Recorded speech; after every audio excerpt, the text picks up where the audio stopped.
খাদ্দামা, house driver, তাব্বাক মঞ্জিল, ন্যানি, তা নতুন আরবি বছরে সৌদি সরকার এদেরকে সুখবর দিল না হালকা করে ছোট একটা বাস দিল, কিছুই বুঝতে পারলাম না।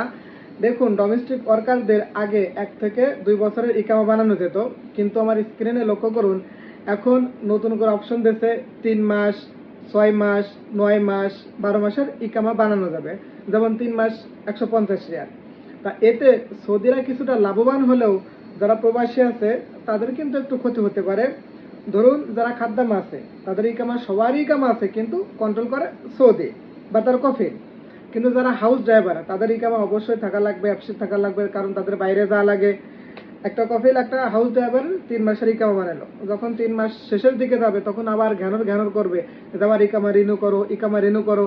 কিন্তু 1 বছরের ইকামা হয়ে গেলে বা বেশি টেনশন থাকে না। কিন্তু যারা আমেল মঞ্জিল হয়ে কফিলের সঙ্গে সমঝোতা করে বাইরে কাজ করে, ফায়দা দিয়ে কাজ করে, তাদের জন্য একটু ঝামেলা হতে পারে। কারণ কফিল ইচ্ছা করলেই এখন আরো শীঘ্রই হুরুপ খুরুজ মাইরে দিতে পারে। ধরুন, একটা আমেল 1 বছরের ইকামা সহ ফায়দার টাকা দিল, কিন্তু কফিল ইকামা বানালো 3 মাসের, ইকামা বানালো 3 মাসের। তখন 3 মাস পরে আবার বললো কি যে তোমার ফায়দার টাকা দিতে হবে, ইকামা বানাতে হবে, এই নানান হড়িধড়ি করতে পারে।